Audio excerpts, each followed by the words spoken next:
Va laver ce pagne à la rivière de Ndayan et ne reviens pas tant qu'il ne sera pas blanc. Mais ma tante, cette rivière est dangereuse et ce pagne ne sera jamais propre. Tu oses me répondre, imbécile? Non, ma tante. Oh, ma petite Kumba, tu es si joyeuse. Ta mère est morte très tôt en te laissant dans ce bas monde. Je vais te trouver une nouvelle maman pour prendre soin de toi. Kumba, voici ma nouvelle épouse. Elle s'appelle Madeleine. Et voici sa fille, elle a le même prénom que toi, Kumba. Bonjour, Kumba. Tu es laide! Pousse-toi de mon chemin avant que je ne t'écrase. Pardon, Kumba. Je dois voyager loin. La route est longue et je ne sais pas quand je reviendrai. Prends soin de mes filles, et surtout de ma fille Kumba, elle n'a plus de mère. Je le ferai, mon très cher époux. Papa, tu vas me manquer lorsque tu seras parti. Ne t'inquiète pas, ma fille, je reviendrai très vite pour toi. J'ai une lettre de la part de votre mari. Une lettre? Je suis arrivé dans un village très éloigné. La route est encore longue, je ne pourrai pas revenir pour l'instant. Et toi, réveille-toi tout de suite, tu as des corvées à faire. Mais maman, il est 6 heures. Je ne suis pas ta mère, j'ai dit lève-toi, idiote. Elle lui confiait les tâches les plus pénibles, comme puiser de l'eau au puits le plus éloigné. Je ne comprends pas pourquoi ma belle-mère ne veut pas que je puise l'eau dans le puits du village. Tu as intérêt à ce que la cour soit propre. Oui, ma tante.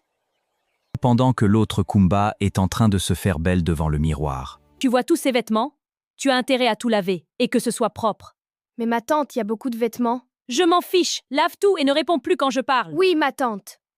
Kumba, ne t'avais-je pas dit de laver tous les vêtements? Je les ai tous lavés, ma tante. Tous? Oui, je les ai tous lavés, ma tante. Tais-toi, petite sotte. Tu as fait semblant d'oublier ce pagne, mais tu ne vas plus faire une erreur pareille. Va laver ce pagne à la rivière de Ndayan et ne reviens pas tant qu'il ne sera pas blanc. Mais ma tante, cette rivière est dangereuse et ce pagne ne sera jamais propre. Tu oses me répondre, imbécile? Non, ma tante. Mais ma tante, même le chemin est dangereux. S'il te plaît, un peu de pitié. C'est toi qui m'apprends quoi faire. Va, et tu as intérêt à ce qu'elle soit plus blanc que le blanc. Je suis fatiguée, le chemin est trop long. J'ai marché des kilomètres, je suis épuisée. Aide-toi, ma fille, nettoie-moi. Une marmite qui parle? Aide-moi, s'il te plaît. Je vais vous aider. Merci, ma fille, tu es une bonne personne. Merci beaucoup, cher pot. Tu as un bon cœur. Mon enfant, aide-moi à dénouer ces lianes. Oui, je vais t'aider. Merci, mon enfant. Ma fille, aide-moi. Je vais vous aider, grand-père. Merci, ma petite. Ça va aller, grand-père. Tu as choisi la bonté alors que tu ne me connaissais pas. Des personnes n'auraient pas fait ce que tu as fait. Qui êtes-vous? Je suis le gardien de cette route. Beaucoup passent ici, mais personne ne s'arrête. Va maintenant, aucun mal ne te touchera. Je suis enfin arrivée à la rivière. Maintenant, je vais essayer de laver ce pagne très sale. Je sais que je vais être très fatiguée. Je lance sur toi un sort de lumière jaune. Qu'est-ce que c'est?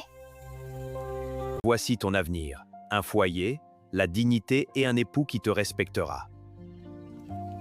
Merci, monsieur. Regardez tous le cortège royal! C'est incroyable. Quelle splendeur, mon amour.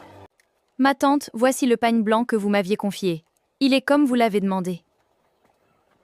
Mais c'est impossible!